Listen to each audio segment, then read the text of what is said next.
Welcome.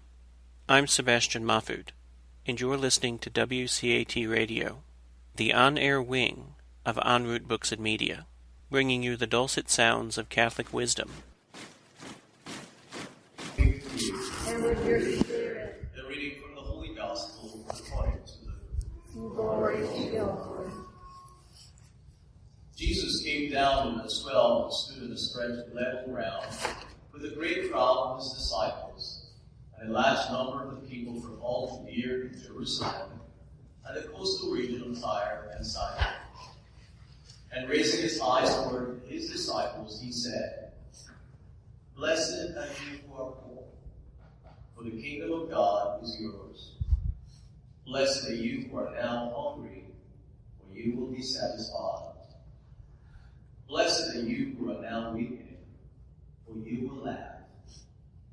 Blessed are you when people hate you, and when they exclude and insult you, and denounce your name as evil, on account of the Son of Man.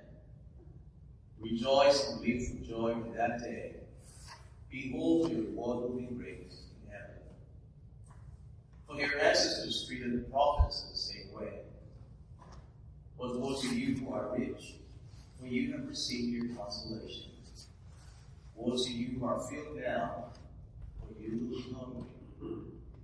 Woe to you who laugh now, for you will grieve and weep. Woe to you when all speak well of you, for your ancestors treated the false prophets in this way." The Gospel of the Lord. Praise to you, Lord Jesus Christ.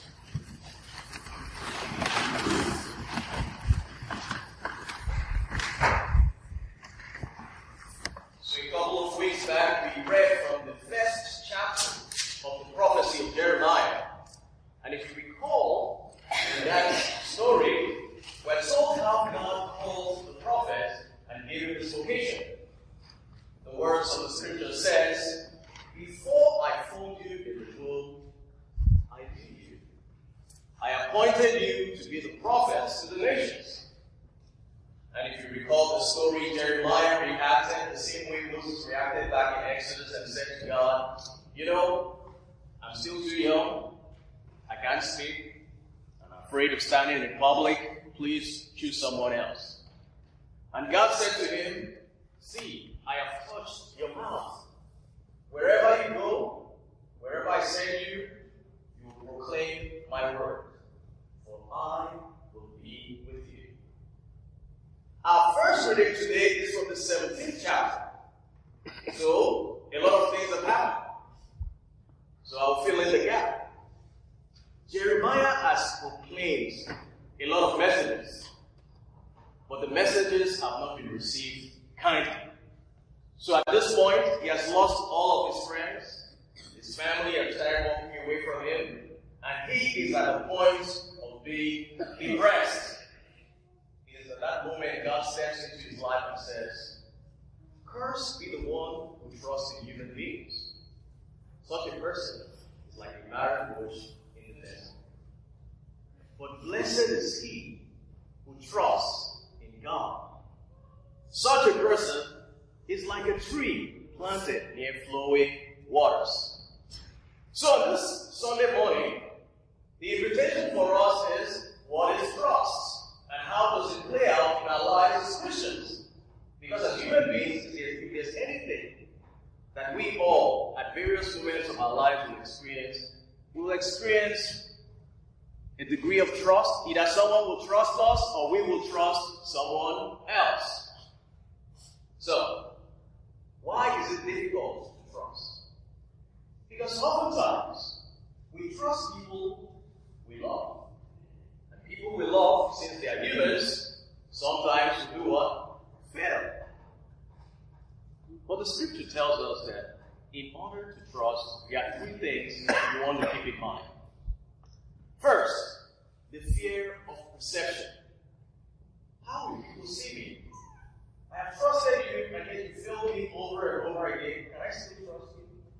The fear of perception. How will people see me? Well, the way we treat humans should not be the way we treat God. Because God is in a whole different level. He's not human. He can never fail. We fail others. We sometimes even fail ourselves. But God will never fail us. In fact, in the prophecy of Isaiah, it says, the 40th chapter reminds us that those who trust in the Lord will soar. Another translation says, will mount on eagle's wings. They will run and not grow weary. They will walk and not grow faint. The second thing is the fear of providence. If I trust in God, will He provide for me? The problem is this. Since God is not like Google, where you type in something, you press the button, and it gives you the result instantly, it is always difficult for us to wait. Well, in Toronto, people drive slowly, so you can wait anyway. That's okay. If you wait in Chicago, it'll probably be another story.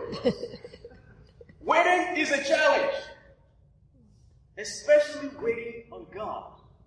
Because oftentimes, God does not respond immediately. He stretches us.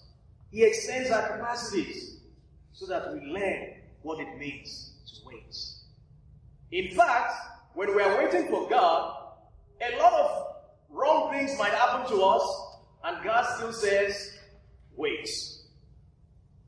In the same prophecy of Isaiah, it says, you will walk through the water, I will be with you. You will go through the fire, it will not harm you. Why? Because I will be with you. It is not easy for us to wait. Hence, the last thing which God says, the fear of failure. Many of us, or everyone here, probably has failed in one way or the other. When I was in high school, I tried to play the piano because I love music. I tried. If you know anything about music, the piano has 80 keys. But there are 8 primary keys. If you know the 8, you can know the 8. I tried the first one, the key of F. That was pretty good. The next day I went for the key of G. I went halfway and I said, that's it. Bye. Because I couldn't wait to go through every single detail of trying. Sometimes we can carry that over in our relationship with God. When God calls us to wait, we are afraid that what He promises us might not be fulfilled.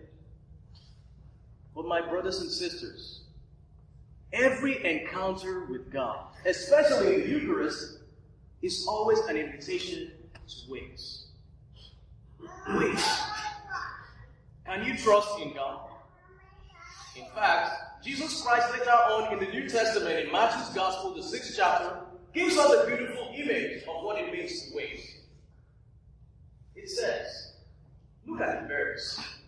They don't sow, they don't reap, they don't have farms, they don't have businesses, but your heavenly Father takes care of them.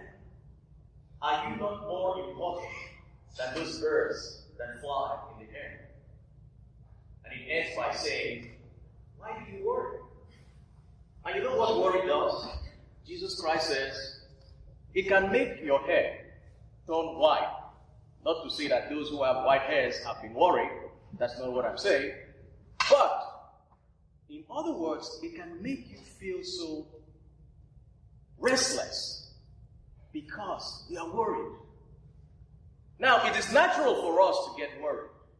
If something happens to your child or your spouse or even yourself, it is natural to be worried. But do not allow your worry to overpower you. In fact, Jesus Christ to the Apostle Peter says, cast all your worries upon me, for I care for you. Today, he invites us. Blessed are those who trust in the Lord. Blessed are those who wait on the Lord. They are like trees planted in flowing waters. And it gives us a beautiful description of what that tree looks like. Its roots goes deep down because it's planted by flowing waters. Its leaves are always green. And then it produces fruit over and over and over again. There is the story of the Chinese bamboo tree. I don't know if any of you have any ideas of the Chinese bamboo tree. The Chinese bamboo tree, the seed is real small, okay? And when you plant it, it takes 9 years. 9 years for the first stem to come out of the soil. Can you imagine that? 9 years. You want to go, you have all these great hopes. You throw the seed in and think, oh, in the fall I'm going to go back, go harvest. And nothing happens. 9 years. But after 9 years, it is said that this tree can grow as high as 90 feet. Why? Because during the 9 years, it is going down and down and down and down. Now, in our Christian lives, when the Lord invites us, He wants us to place our roots in Him. We are going to be shaken. Many of us have probably experienced it. But His words are still the same. I will be with you. Today, He comes to encourage us and strengthen us. Maybe there's someone in this church today who's waiting and trusting that God is going to come through. My invitation for you today is, don't give up.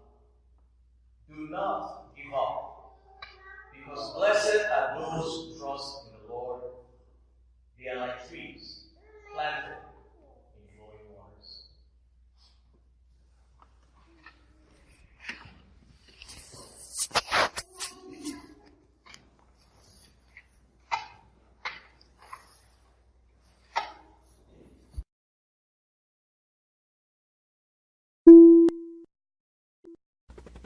We hope you enjoyed the program and will join us back for another show on WCAT Radio.